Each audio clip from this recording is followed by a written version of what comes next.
Sudah bukan rahasia lagi bahwa seorang polisi yang notabene adalah pelindung masyarakat, pelayan masyarakat, pengayom masyarakat, tapi terkadang polisi malah bekerja sama dengan penjahat. Tak terkecuali di Indonesia, wewenang, pangkat, serta kedudukannya malah dimanfaatkan untuk kepentingan dan keserakannya, dan tak segan-segan membunuh sesama rekan seprofesinya sendiri. Begitupun sebaliknya, penjahat pun ada yang tobat, dan nantinya ia akan turut serta berpartisipasi membantu polisi dalam menangkap buronan dengan cara membuat dan memodifikasi mobil pihak kepolisian menjadi super kuat dan sehingga memudahkan kepolisian dalam melumpuhkan buronan. Itulah sepenggal kisah film yang akan saya bawakan. Film ini mengisahkan seorang pria yang dulunya menjadi penjahat, kemudian berbalik 180 derajat. Ia berubah menjadi seorang mekanik di pihak kepolisian. Dalam tugasnya, ia membuat dan merekayasa mobil polisi menjadi super power dan siap bertarung di jalanan ketika mengejar penjahat. Ya wis, rasa koken bacot, rasa koken cangkem, langsung saja ke alur cerita filmnya. Kisah berawal dari seorang pria yang bernama Lino, tapi bukan pegel-pegel, sedang bersama adiknya yang bernama Quintin. Diketahui mereka adalah seorang montir yang biasa merekayasa mobil-mobil agar menjadi lebih tangguh. Tidak hanya itu, Lino pun adalah seorang penjahat yang saat ini menjadi buronan oleh polisi. Saat itu Lino dan Quintin akan melakukan aksinya dalam mencuri di sebuah toko perhiasan. Lino dengan Quintin memiliki sebuah rencana untuk menjebol tembok beton dengan mobil miliknya yang telah dimodifikasi. Kemudian mereka berdua pun bersiap menggunakan alat pelindung diri.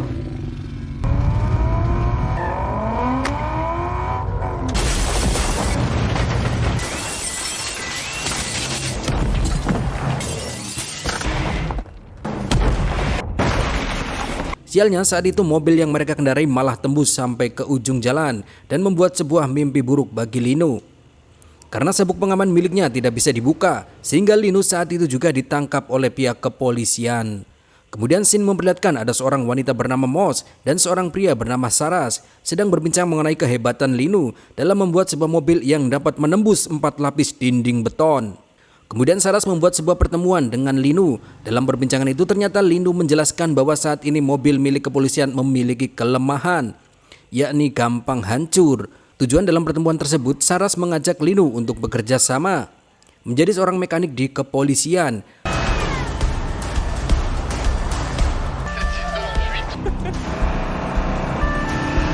Singkat cerita, pihak kepolisian sedang melakukan pengejaran seorang penjahat. Saat itu Saras dengan anggotanya yang bernama Julia sedang menggunakan mobil yang telah direkayasa oleh Lino. Ketangguhan mobil tersebut tidak diragukan lagi, apalagi saat itu mereka memberanikan diri untuk menabrak mobil penjahat yang ada di depan.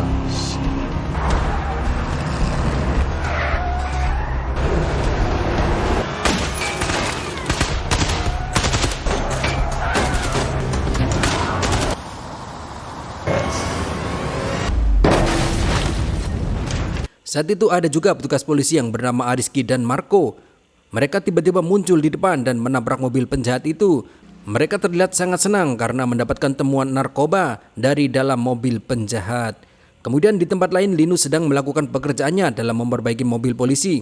Terlihat para polisi berdatangan setelah selesai menangkap penjahat. Saras memanggil Ariski dan membicarakan tentang operasi mereka yang akhir-akhir ini sering bocor. Saras beranggapan bahwa ada anggota polisi yang bekerja sama dengan para penjahat narkoba itu. Mendengar itu, Ariski tersinggung walaupun Saras tidak menuduh siapapun. Terkadang memang begitu, di mana orang yang punya salah sering merasa tersinggung, samalnya seperti melihat status temannya di Facebook.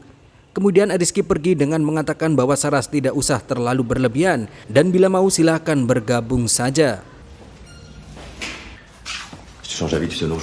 Di lain hari, Lino yang sedang berjalan dikagetkan oleh Saras.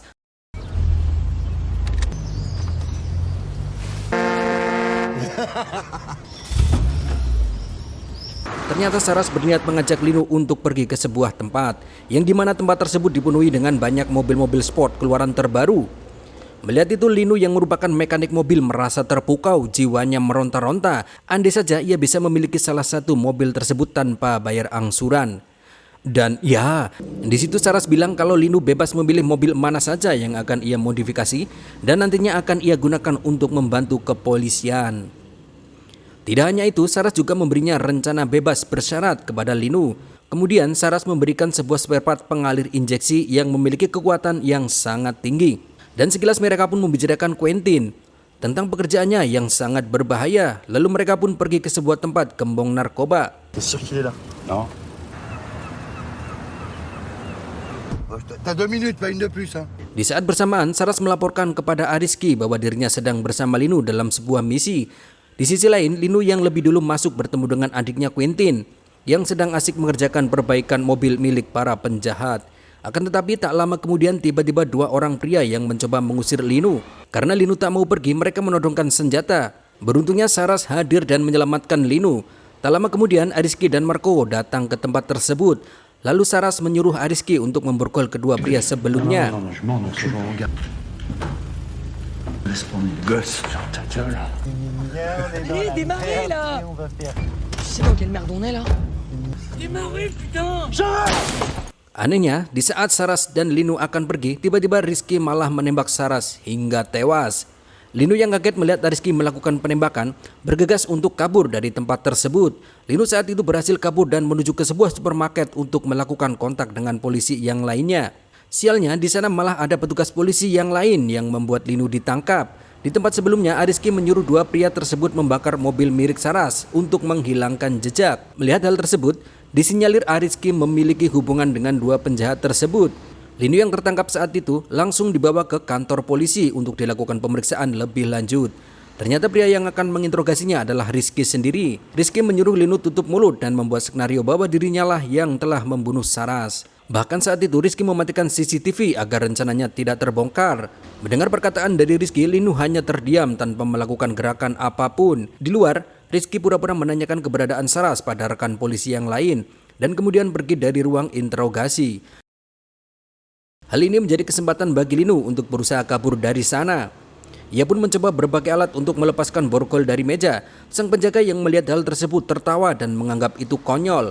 Ternyata Linu pun berhasil melepaskan borgolnya dari meja. Dan ia pun bergegas untuk kabur dari kantor kepolisian. Ternyata ini tidak mudah karena ia harus berhadapan dengan para petugas di sana. Terjadi beberapa kali perkelahian antara Linu dan polisi, hingga akhirnya ia pun beruntung dan berhasil kabur dari sana.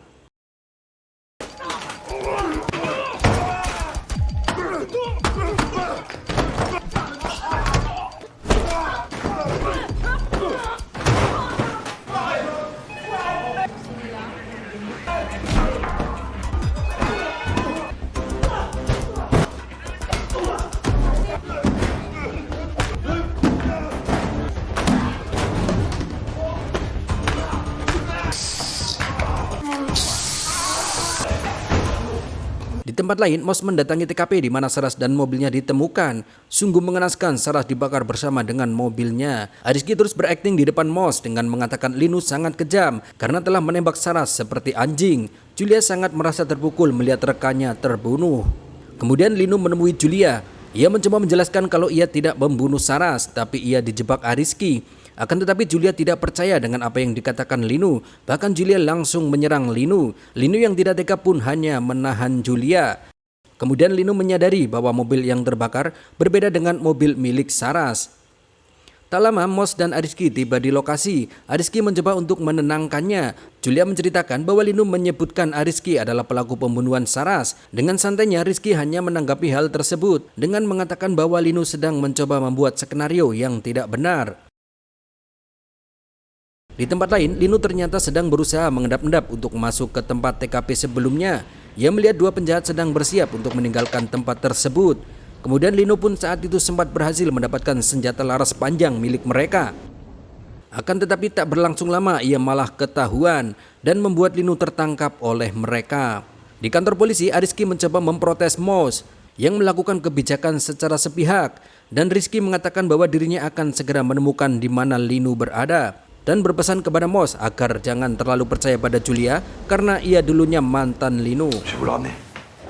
Linu yang saat ini sudah tersudutkan mencoba untuk mengkonfirmasi kepada dua orang penjahat.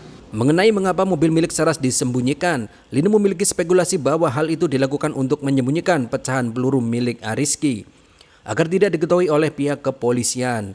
Tak lama kemudian, Quintin yang melihat kakaknya sedang dalam bahaya, ia pun memutuskan untuk berkhianat pada penjahat dan memilih menyelamatkan Linu dengan cara menancapkan gas mobilnya.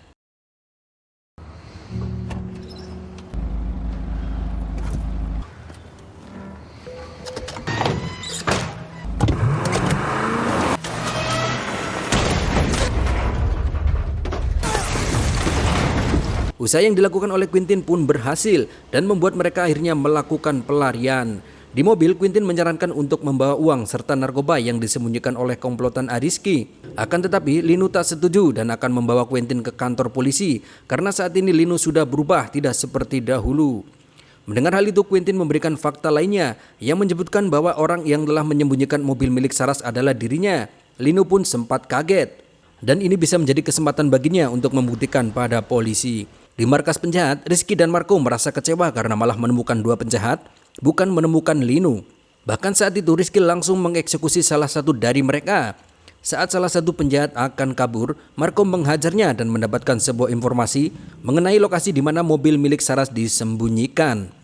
Akan tetapi ia tidak memberitahu hal itu kepada Rizky dan memutuskan untuk pergi seorang diri ke lokasi mobil tersebut.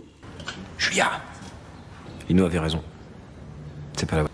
Vu l'état du châssis, de la direction, c'est... Di kantor polisi, Chef menemukan sebuah fakta bahwa mobil yang terbakar bukan milik Saras. Ia pun langsung melaporkan hal itu kepada Julia. Terlihat wajah Julia langsung berubah dan ia pun akhirnya percaya bahwa Linu memiliki fakta yang benar mengenai kasus Saras. Kemudian Linu pun berhasil melakukan kontak dengan Julia. Linu menyampaikan tempat di mana mereka akan bertemu, yakni di tempat awal mereka bertemu pertama kali. Singkat cerita, mereka pun akhirnya melakukan pertemuan di sebuah tempat. Akan tetapi para petugas kepolisian juga membuntuti Julia. Dari belakang, Quintin saat itu berhasil membawa Julia ke sebuah tempat serta membuat petugas kepolisian kehilangan jejak Julia. Di tempat tersebut, Quintin menceritakan kepada Julia kronologis ketika Saras dibunuh oleh Ariski. Lalu Linu memberikan dua pilihan kepada Julia. Pertama, Julia boleh menangkap mereka berdua, tapi nantinya mereka berdua kemungkinan besar akan dibunuh oleh Ariski. Lalu pilihan selanjutnya, membiarkan dan mempersilahkan Linu dan Quintin untuk mencari bukti nyata yang menunjukkan bahwa Rizky adalah pelakunya. Di tempat lain, Mos dan kawan-kawan berada di tempat kejadian perkara yang dimana kedua penjahat telah tewas.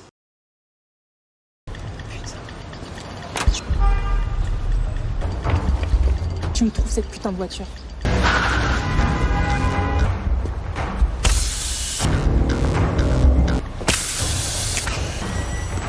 Kembali lagi, ketika Julia dan Linu akan melarikan diri, ternyata pihak kepolisian di sana sudah bersiap akan mengejar mereka. Julia segera memberikan kunci mobilnya kepada Linu dan Julia mencoba untuk memperlambat para petugas kepolisian dengan cara menusuk ban mobil mereka. Di sisi lain, Rizky dan Mos akan mengejar ke tempat di mana petugas polisi menemukan Linu dan Quintin. Sedangkan Marco bersiap untuk melakukan aksinya sendirian. Singkat cerita, akhirnya Linu dan Quintin telah sampai di tempat lumbung di mana mobil itu disembunyikan. Terjadi perdebatan di antara mereka karena Quintin malah memilih untuk mencari di mana uang dan narkoba yang sebelumnya telah disembunyikan oleh dua penjahat. Padahal saat itu Linu hanya membutuhkan mobil milik Saras untuk dijadikan barang bukti. Quintin mencoba untuk keluar dari rumah tersebut. Quentin! Oh! Ternyata Marco menembak dada Quintin hingga terkapar.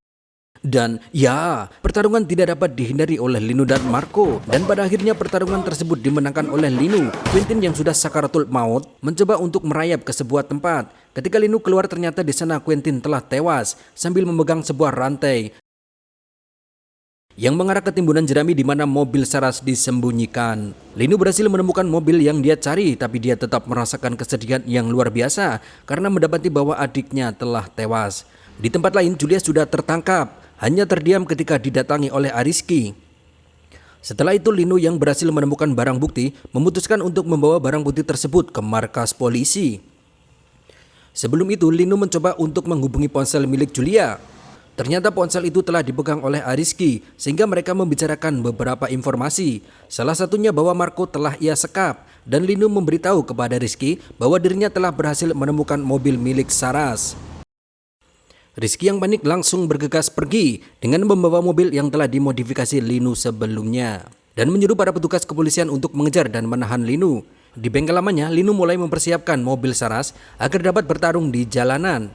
Dengan persiapan yang cukup matang, serta Linu yang memang ahli di bidangnya, ia berhasil merekayasa mobil tersebut menjadi mobil petarung. Di sisi lain, Rizky telah bersiap dengan petugas kepolisian lainnya untuk membuat barikade di ujung jalan. Di sisi lain, Mos dan Julia mendapatkan kabar bahwa Linu telah berhasil menemukan mobil milik Saras, sehingga mereka pun bergegas untuk menyusul mereka. Apalagi Julia berhasil bergerak terlebih dahulu dibanding dengan Mos. Salah satu mobil polisi melihat mobil Linu dan mencoba mengejarnya.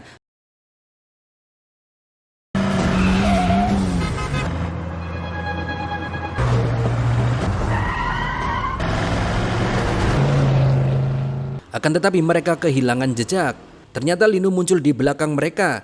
Keadaan berbalik, kini Linu yang mengejar mereka. Dan inilah dia, aksi kejar-kejaran yang benar-benar akan memacu adrenalin dan menumbuhkan jiwa lelaki sejati, sekaligus akan menghilangkan jiwa-jiwa yang cengeng seperti Fajar Sideboy.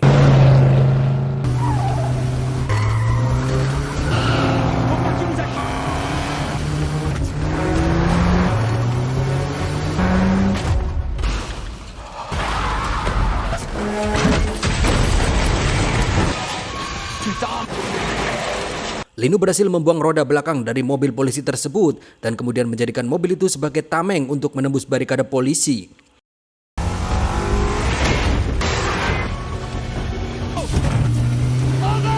Arrête de gueuler, putain, j'entends rien.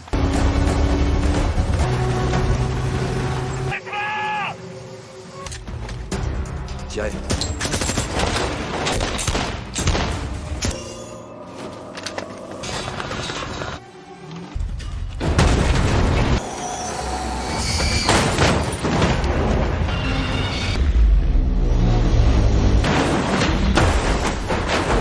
Si polisi menelpon Rizky untuk tidak menembak karena Linu mendorong mobilnya. Tapi Rizky yang tidak peduli terus menyuruh anggota yang lain untuk menembak.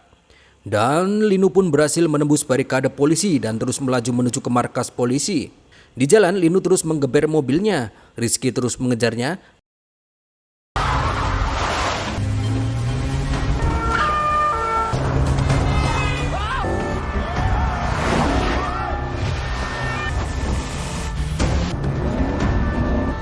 Empêche Rizky d'approcher Lino.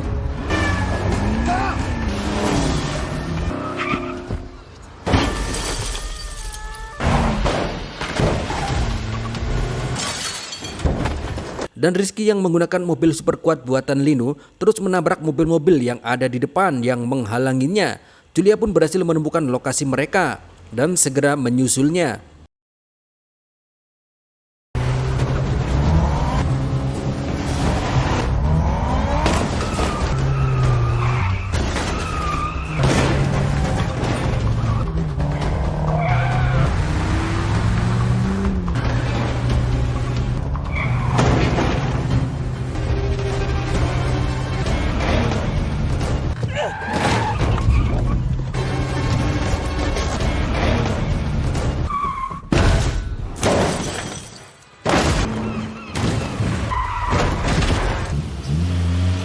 Kemudian Julia berhasil membuat mobil Rizky terpental, tapi Julia juga menabrak mobil lain. Linu segera menghampiri Julia mengecek keadaannya.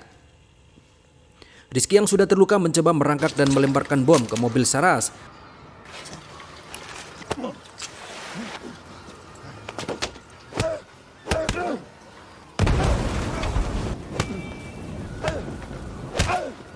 Tapi Linu menghajar Rizky hingga kecap dari wajahnya mengalir.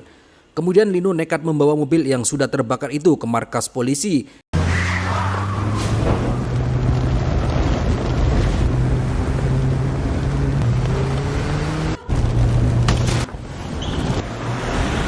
Putain.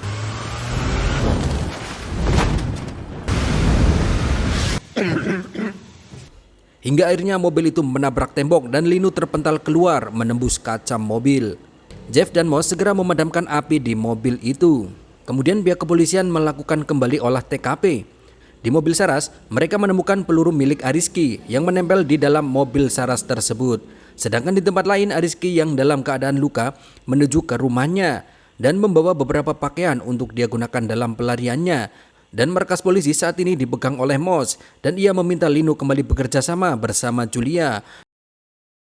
Dan film pun selesai.